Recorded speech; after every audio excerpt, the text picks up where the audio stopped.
All right, so we're recording. Yeah, Open Homes Hamilton has been around for 2 years now. We launched officially September 11, 2018, which was a date we chose very much on purpose. We hope to build bridges. We hope to encourage relationships where maybe there haven't been relationships before. We hope to increase refugee claimants' social connections and social nets, in addition to providing housing for refugee claimants. So what we do is welcome newly arrived refugee claimants, people who have just come to Hamilton after fleeing persecution wherever they're from.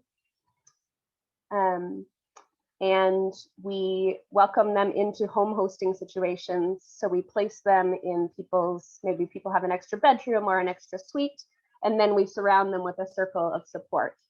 And you'll hear a bit more about what that circle of support looks like as this presentation goes on. But we do that for 2 to 3 months, and they're also supported by our Open Homes leadership team, which is myself and Katie, and Allison Witt and Charlene Craig, people who have a bit more experience in the refugee hearing process and things like that, so that we can take care of the more complicated bits, so that our volunteers, some of whom are here today, good to see you all, can really focus on the relational connections and some of the more, all the things that you know if you've lived in Hamilton, but you wouldn't know yet if you had just moved to Hamilton. Things like helping people figure out the bus system, figure out where to get their groceries, figure out the bank and which account they should get to minimize their fees, all these kinds of things that you probably already know if you've lived here for a while, but that newcomers need some help with. So that's who we are, that's our model. And I'll invite Helen and Rebecca, who are representing our church partners, to introduce themselves now. Helen, you can go first. Okay. Well, nice to see you, everyone. I'm Helen van Beilen, and I go to Meadowlands Fellowship Church, and that's located in Ancaster, right kind of in Redeemer's backyard. So we're a fairly suburban church, but we really have a heart for refugees.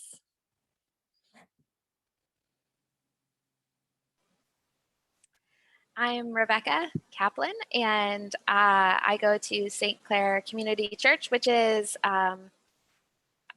sort of in the Sherman Hub neighborhood. We're currently meeting in Ryerson United's building, which they're so gracious to share with us. Our church has been around for about the last 6 years, so we are a newer church on the map, I guess. But yeah, really just having a heart for the city we live in and the neighborhood we live in, and with that, you know, comes the refugee community. Kind of in line with all the other communities that we see in such a diverse city.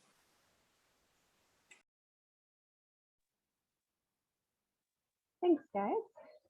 I should say too, just for anybody who's just starting to interact with refugee claimants or just starting to learn about these wonderful people who have arrived in our city. Refugee claimants are a bit different from sponsored refugees. So if your church has brought over, say, a family of refugees, those are privately sponsored refugees. Those are people who went through their refugee process overseas and then were sponsored to come here. Refugee claimants are people who arrive here, which is protected. The right to do that is protected under international law, recognizing that people need to flee. If you're in danger, you need to get out, and sometimes that involves all kinds of different routes to get here. So anyways, refugee claimants are people who have already arrived here and now are going through their process. So their claim is being adjudicated to find out whether they'll be able to stay. So just a little bit of background for those of you who may have interacted with refugees, but perhaps a different kind of refugee. So we serve the same population as Micah House. And many of us are former and current volunteers of Micah House, so we have a soft spot there. But I'm going to get into our questions without any further ado. So Helen and Rebecca, can you tell us a little bit about how God moved your church to engage with refugee claimants? What brought you to this point of partnering with Open Homes Hamilton to welcome refugee claimants? Do you want me to go first? Yeah, Okay, sure, no problem. Yeah, so I would say we've always had a heart for refugees. Our church is really based out of a yes culture. Like, we don't have to talk about policy and rigmarole, and which is really freeing. So when we hear about a need, we kind of jump in and we say, what can we do? And whether that's, intangible things like resources, couches, desks, whatever they need in their homes, our church is more than willing to give. And also just supporting financially often, but I would say it's a posture of with rather than for. So what can we do that helps the families or the guests, just further their goals? So it's not like a rescue mentality. It's like, how can we work together? And that's really exciting. Yeah. Thanks, Helen. That's what makes you such a good fit. Hopefully. What about you, Rebecca? I would say we sort of came at it in a similar spot to Helen. Our church, it's just sort of been kind of a natural, like organic type of relationship that we've had. Our church is, about 6 years old, and it was sort of started when there was this increasing exposure about the Syrian refugee crisis. Because we were a younger church, we were sort of, fumbling through how to be a church, what that meant to be a church, and how to be active in the community, how to live life on a mission, like together as a church family, and how to get involved with things already happening in our city. And I remember one morning very early into our church life, kind of emailing our pastor Matt and saying, what can we do about this? Like, how does our church respond? How do we help? And from then, a lot of us just started jumping in different ways to be involved. We had a few who worked with organizations already, like Wesley Urban Ministries and other organizations directly involved. And then we had other people who got involved through the TrueCity Refugee Engagement Project and the New Neighbors situation. And then others who just tried to really live intentionally in helping where we could. And for Nick and I, it meant, well, for my husband especially, it meant moving a lot of furniture and sort of coordinating with Dave and Allison Witt on who needed what where and getting things to where they needed to be. So for us, that was a big part of it, as well as just trying to practically hire where we could. And what we had some things going on in our house where we would need renovations. And my husband sort of pointed out that there's a whole community here who need jobs. And because we could just, pay cash for, general things that we just needed help with, we just tried to be really intentional about those aspects of being involved in people's lives, as many people in our community did. So we really, wanted to not see it as how we as a church can be in this ministry, but sort of how we could just, come alongside people and just be a part of people's lives in a really natural way. So I guess that's how we came to this point. So when Open Homes, approached us about a formal partnership, because these things were already, this was on so many people's hearts, it just kind of naturally brought us to this very day. I was also going to share about how the power of story is so important, because we did something called the Kingdom Assignment, which was really radical. So one day we were all called to the stage, about 30 people, and we were given $100, and we thought, well, what's this for? But it really had good parameters. So with $100, you had to bless people. You had to, either do something in ministry, but it couldn't just be for yourself. So this was really neat, because then we were to come back in 4 weeks and share with the congregation what we had done with the $100. So one person actually used it in open homes, and she started painting for a family that needed painting. And then when she came back with that story, it just whet people's appetite, and it just portrayed, what else can we do? It created awareness, which was so good. So I think that's how we first got involved. Yeah. Yeah, that volunteer painted our refugee friends' walls fuchsia at the refugee right. request. I don't know how she woke up to it every day, but it was fuchsia. Well, thanks for sharing that, guys.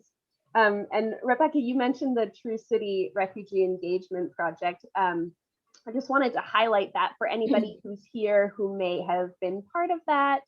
And Katie Karsten, who is part of leading that, and Allison are part of our team now. So in part, that's kind of the genesis of all of this as well.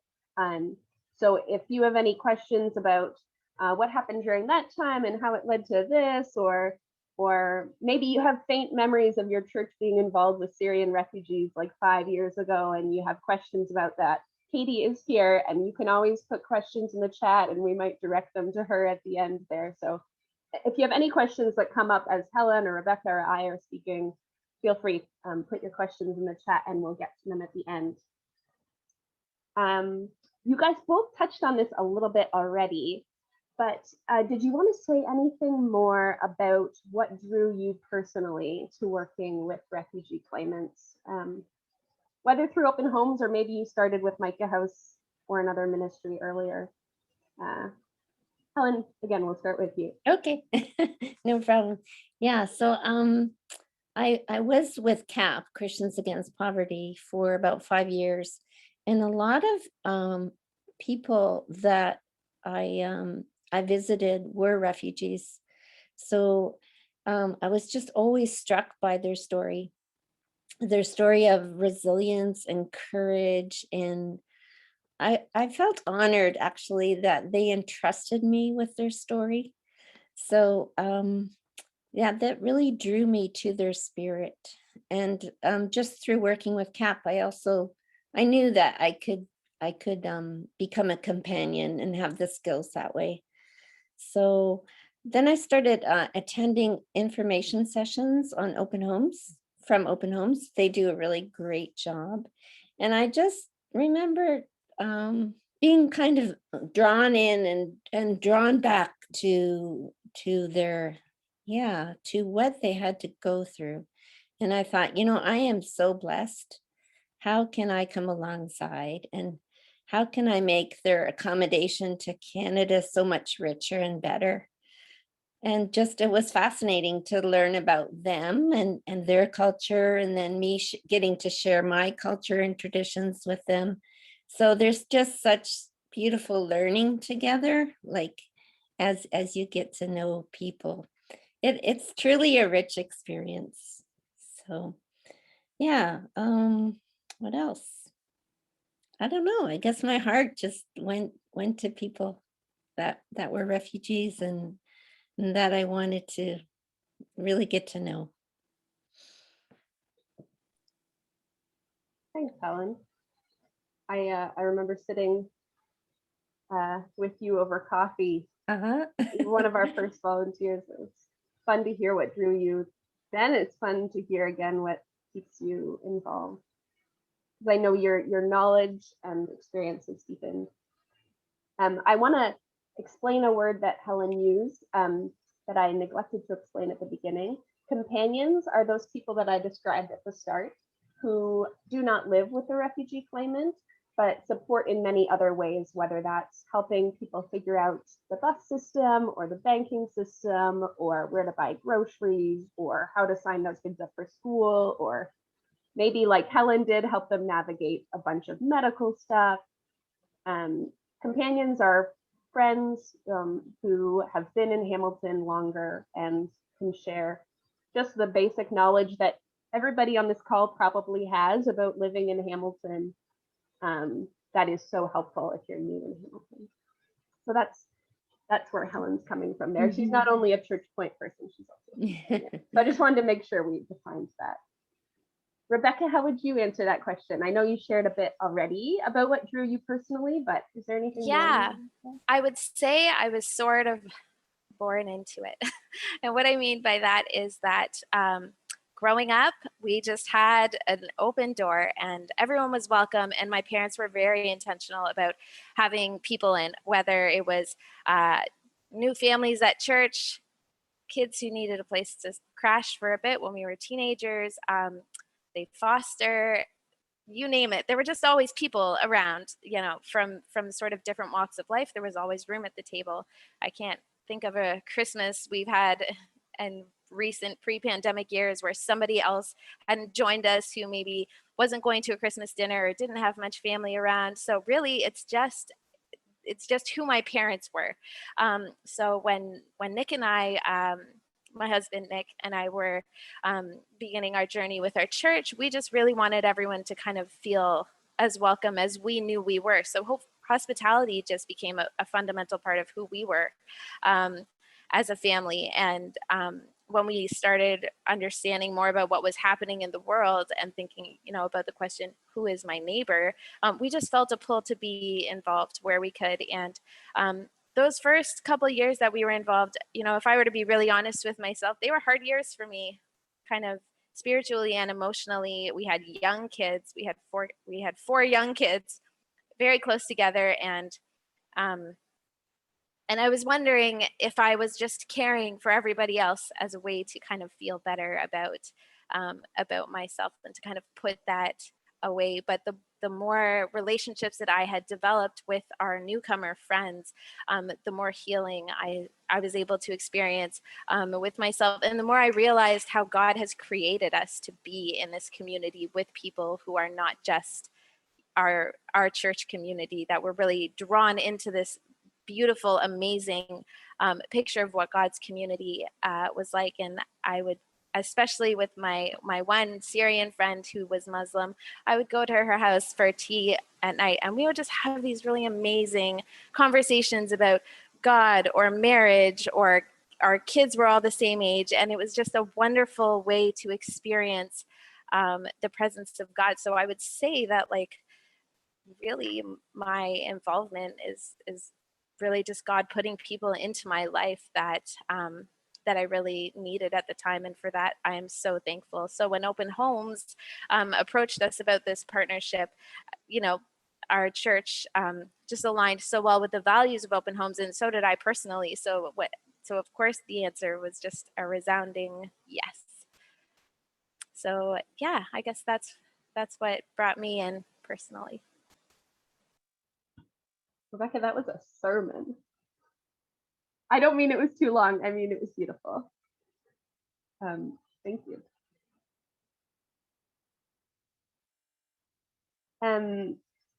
So, of course, walking alongside refugee claimants pre-pandemic and walking alongside refugee claimants during the pandemic have been a little different. We can't have tea together in the same way, and the ways that we kind of set a table together to share food is a little different. So I'll start with you again, Helen. What did walking alongside refugee claimants through Open Homes look like before the pandemic? And then after, we'll talk about how it's changed a bit. Mm-hmm. Well, it was a lot easier, like all of life now, right?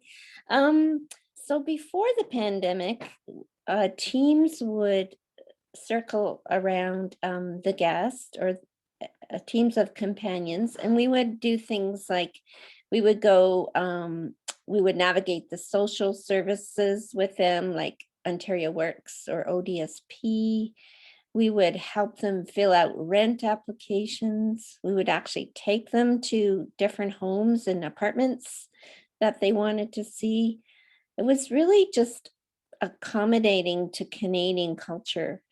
I mean, can you imagine just setting foot in a totally different country and just not knowing where to start? But having that relief of people surrounding you and just saying, this is what you do, and we'll do it with you. And that's such a comfort for them. So yeah, we would navigate social systems. We would take them to doctor's appointments. We would help them find a doctor. We would jump on the bus with them if they needed to. Some people even got their driver's license. So you could help study for a test. Whatever practical way that you could come alongside was available for you to do. So, and that felt super like empowering, just for our guests to further along their own goals, which was really a beautiful dance. Yeah. I think that's it. Thanks, Helen. What about you, Rebecca? And I know you guys kind of signed this partnership agreement during the pandemic. So I don't know that I've ever met you face to face. Yes, last summer. But no, regardless, it's going to happen one day. Don't worry. It will. We were. So yeah, you're right. Formal partnership was signed in, I believe, July, via Allison coming and sitting on my front porch for coffee because of COVID and all the rules. But because so many people had been involved in different ways, we sort of felt like that was just a formality, really. There were a few ways our church became involved sort of prior to, so currently we have at least one host family at our church. We have a companion at our church, and yeah, so those are formally where we're sitting, and then quite a few people who are interested in becoming more involved, which Danielle, I just haven't had the chance to email you about. But yeah, before the pandemic, I guess we were not doing much with open homes. So we were able, I know some missional families at our church were able to participate with some of the welcome baskets. And that was our first real kind of introduction to open homes. But one of the things that we have loved and spoken about as a church about why open homes is so great is because everyone can participate in the organization at different capacities based on kind of what's going on for them personally through the role of a host, if you have room, or a companion, if if that's where your life stage is at. So yeah, pre-pandemic, not a ton, but we're very excited for post-pandemic and what this can look like for our church family going forward. Those welcome baskets that Rebecca mentioned, they're just a bag or maybe a laundry hamper full of things that people need when they first arrive. It's like things like socks, or toiletries, or a little card, just like a little thing that we might give people when they first arrive in their host home, to help warm up that space for them. People arrive in, they may have just experienced really traumatic events. And so we try to make those first days as welcoming as possible. What about during the pandemic? Helen, what does that look like for Meadowlands? Yeah, it's a little more challenging because you can't actually go to their homes. So we have done some porch drop-offs. One of our guests had a birthday, and we celebrated the birthday from remote, like from the driveway, but she was really touched and honored by that. And our church also did the welcome baskets. So, and the way that worked was really, really a cool thing because the families themselves made the list of what they would like because they eat such different foods. So that in itself was kind of a neat cultural experience. Like I know that some people went to what's the place by Jackson Square, Fresh Foods or something, and just did some shopping there for our families. And then that too was just a nice segue. Yeah, you had a chat on the porch, and people got to know some of the families that we are supporting. So we hope that that can just, be a bridge builder as far as relationships, and that after pandemic, we would really love to get more involved and have more of our church people involved with open homes families. We hope. Yeah, and you've found some really creative ways to contribute, like the advocacy session that you did. Yeah, Gathered a bunch of people online to write letters to hopefully expedite an open homes guest permanent residency application. So yes. There have been ways to stand alongside people, even if you don't get all the warm fuzzies of sharing a meal or tea.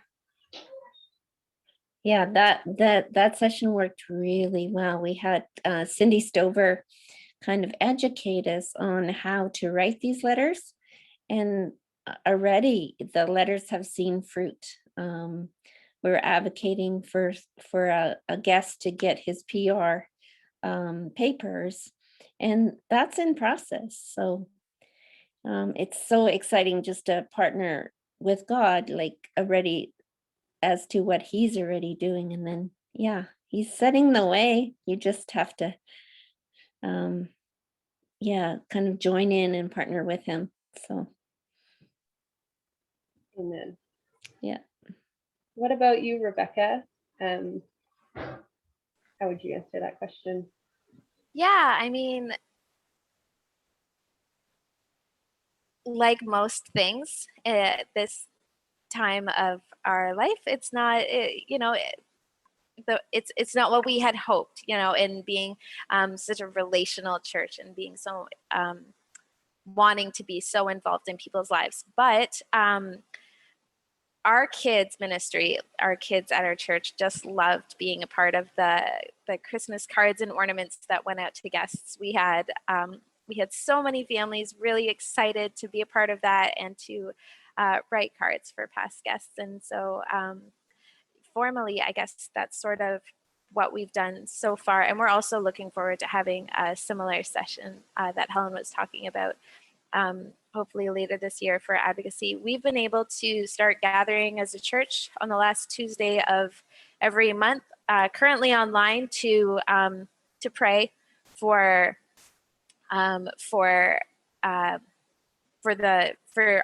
we're in a sponsorship right now. We're going through a sponsorship. So to pray for our family, as well as other refugees and claimants in our community, and then the organizations that we support as a church, or the organizations that are kind of around us and in our city. And that's been so life-giving, especially, just for me personally, when, we're feeling so disconnected and unable to meet in person, being able to get together and pray and keep, that community sort of on the forefront of our minds has just been really, really great for us.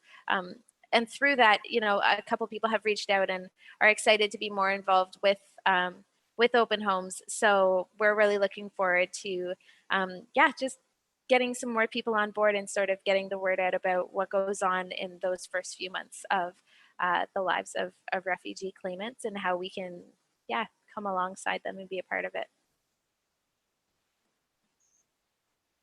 Thanks for sharing that, Rebecca. It's great to have both of you here with different churches, one in Ancaster, one kind of east of downtown, different lengths of time with open homes, different ways you've been involved. Thank you. Really appreciate you being here and contributing just who you are and who your church is, because there's always a way to stand with refugee claimants, whether it's advocacy, whether it's practical necessities, and whether it's prayer. You've done such a good job of showing that there's just, if you're willing, there's a way to stand alongside refugees. So we're going to move now into our questions time. So please, if there's anything on your mind, pop it in the chat, or even use the hand raising thing if you know how to do that, the little reaction. And we will get to your question. There was one that was already in the chat, so let me just pull it up and read it out. From Noel Walker, says, my church sponsored a family from Syria in 2015, and then another extended family from the Democratic Republic of Congo living in a camp in Malawi in 2018. Both families are thriving and in some ways moving on. Amazing. What advice would you give for churches who are witnessing their new Canadian friends spreading their wings and finding their own lives?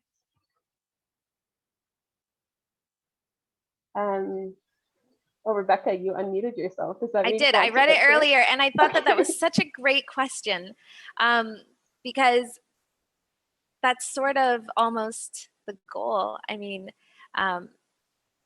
when we were talking about a sponsorship, and we're, you know, in the more beginning stages, but we right away, it came up to managing expectations, and the expectations that we had, because wouldn't it be so wonderful if these refugee claimants wanted to come to Canada and come to our church and be a part of our lives? But when you're looking at it from the point of view of somebody who's been through something maybe horribly traumatic, you really face a situation where people might just be looking to, move on and put their lives behind them. And what I would say is it just goes to show how we don't know how we're called to be a part of people's lives, or for what length of time we are called to be involved. And that's just part of the beautiful story that God writes on our lives. Sometimes it doesn't always involve permanent relationships, and there's some beauty in that. So really, I would just be very encouraged that that's the feeling of people who are willing, or who are wanting to kind of move on and sort of find their own footing in the next phase of their lives. Yeah, it's very well answered. Sometimes we talk about that as kind of radical hospitality of the heart. Like, here we are opening our homes, opening our lives, but what about opening to the unexpected, opening to not scripting somebody's life for them or making decisions for them, but just kind of holding you with open hands, which is very hard, as we all know from this year of pandemic life when we've had to hold everything with open hands. But it's kind of a discipline of what does it look like to practice hospitality of the heart. And we have a few more questions popping into the chat. Julia asked, typically how long do guests stay with the host? So I'll answer that as part of the leadership team. We aim for 2 to 3 months. And actually, when guests arrive, they sign a guest agreement, which has their end date on it. So say they arrived March 3rd, whatever, 3 months from March 3rd would be kind of like on that agreement. We try to kind of protect the energy of the host by having those parameters in place. Of course, there have been a couple of times during the pandemic at the beginning when everything was new that some people kind of mutually agreed that the guest would stay a bit longer because finding an apartment was so difficult, but that's not a given by any means. We don't just stretch on hosting. That isn't good for anybody generally. Ian asks, are there many refugee claimants arriving in Canada given all the travel restrictions at this time? Is Open Homes currently placing newcomers in host homes?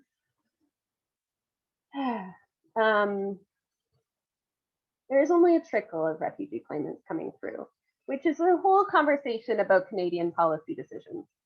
But suffice it to say that there's only a few people getting through, and because our Open Homes model is a bit more flexible, like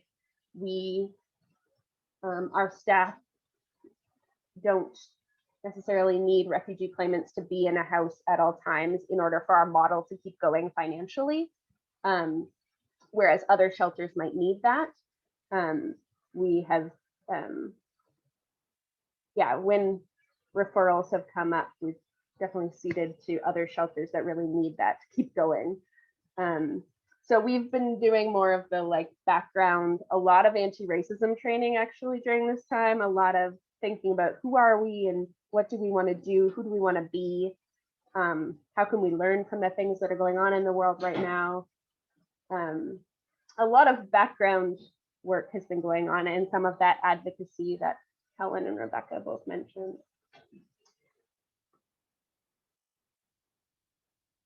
Oh man, there's so many questions in the chat now. Okay, thank you everybody for your interest. I hope we will get through them all. Katie, do you mind if I direct the next question to you so people don't have to hear my voice constantly? How does Open Homes find refugees? Asked Sarah. Does the government direct refugees to the organization? And what's the length of time between a refugee arriving in the country and connecting with Open Homes? Are you okay to give that one a shot, Katie? Sure, absolutely. Yeah, great question. We have done our best to develop partnerships with various shelters through the city, also shelters in Toronto, in Montreal, places where refugee claimants might find themselves when they initially come into the country. The government, no, does not direct refugees to us, because when the government brings in refugees, which they do, they are called government assisted refugees, and then they already are permanent residents when they arrive. So these are people that have, by God's grace, been able to find their way into our country by ship, by plane, by foot, and then have made a claim at the Canada Border Services or made an application at Canada Border Services to say, can we make a claim in this country for protection? And, you know, in terms of length of time, yeah, it's really hard to say how long a person might be in the country. Sometimes people find themselves in Quebec because they've come through a border crossing there, and then they realize, oh my, you know, we have to learn English and French to thrive and to begin a settled life. And so then they find their way here. So yeah, it really varies from person to person. I would say the length of time for the most part is not terribly long. It happens also that people hear about us through word of mouth. Different ethnic communities will connect with each other, and the house manager, bless her, at Micah House is Liberian, and she was, again, through relationships, was able to connect with some men and women that were coming into the country through Quebec, and then they heard about us through her, because Micah House at that time was already full of guests. So that's just a quick glimpse and a capsule into that picture. I think we have another question here from Jillian and Sarah.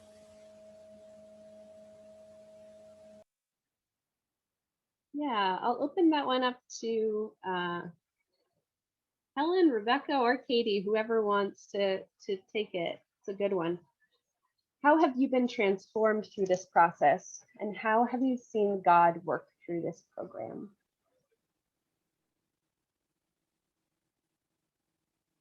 Yeah, that's a really good question. I love it. I think it's all about transformation. When you get to know someone else, it just blesses you, and it heightens your awareness, and also I think your own biases. I was surprised in myself that I had them, and I had to learn to soften them.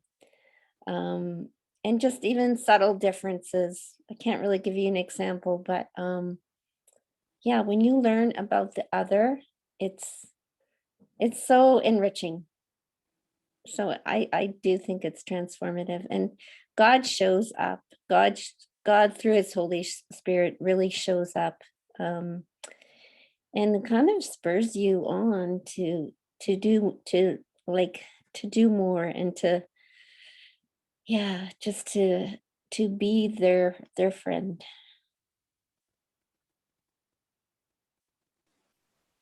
Thank you, Helen. Rebecca, I saw you unmute yourself. Does that mean you want in on this? Yeah, lost my train of thought. Hang on a second. Oh, sorry. Hang on, I'm rereading. Have you been transformed through the process? The short answer would be in so many ways, but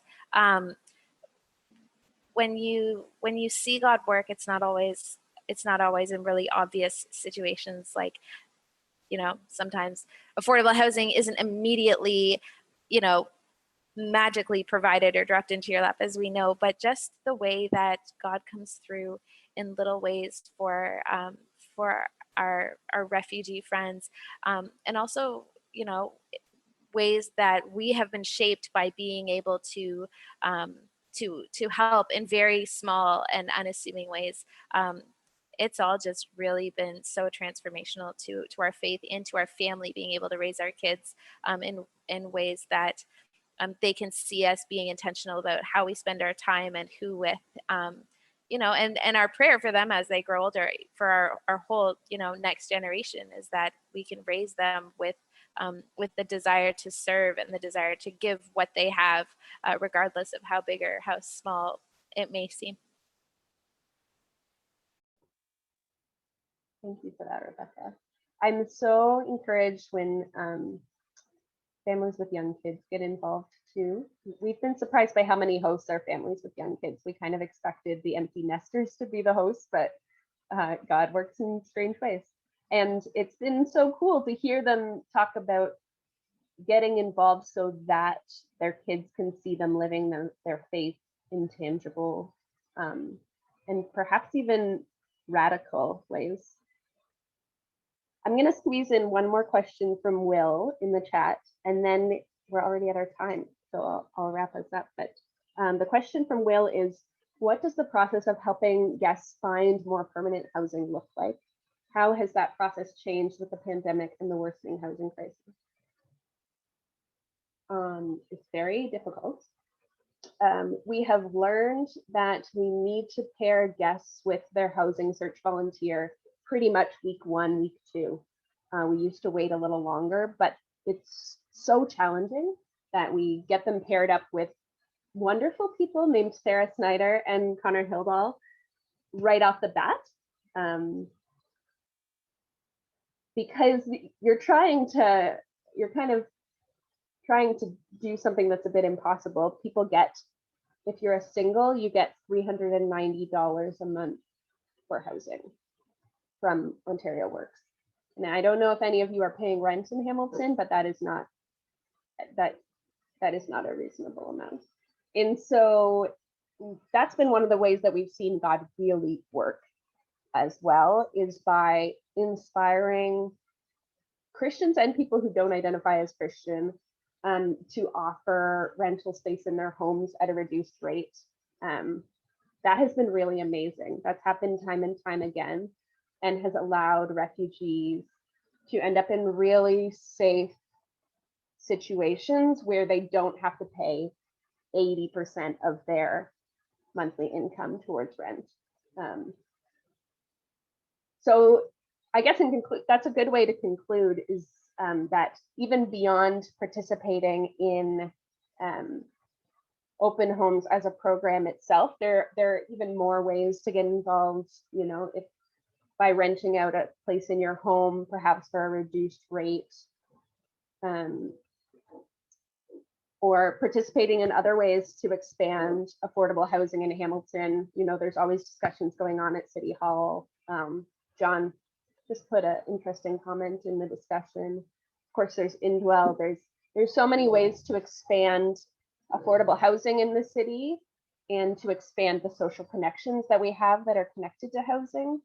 And I really feel that, and I think our whole team feels that this is a particular call upon Christians in Hamilton in this time and in this place, because it's so hard for not just refugee claimants, but people with disabilities, newcomers in other ways. I mean, list group after group. So with that, thank you so much for joining us here today. It's been a gift and a pleasure to be with you, Helen and Rebecca, and to hear about what God has done in your churches. Yeah, it's a marvelous thing to watch the Spirit work and to know that the fruit is far beyond our efforts, that there's that God is at work here. And so we just yeah, thank you for listening in. And if you wanted to get in touch with Open Homes to ask more questions, we have a Facebook page, Open Homes Hamilton. You can always reach us that way, or you can reach us through info@openhomeshamilton.ca, or just do a good old Google search. We are a program of the International Association for Refugees Canada, so you would end up on a IAFR Canada page, and we would be one of those. Thanks again. Enjoy the rest of the conference. Blessings, everyone. Thank you.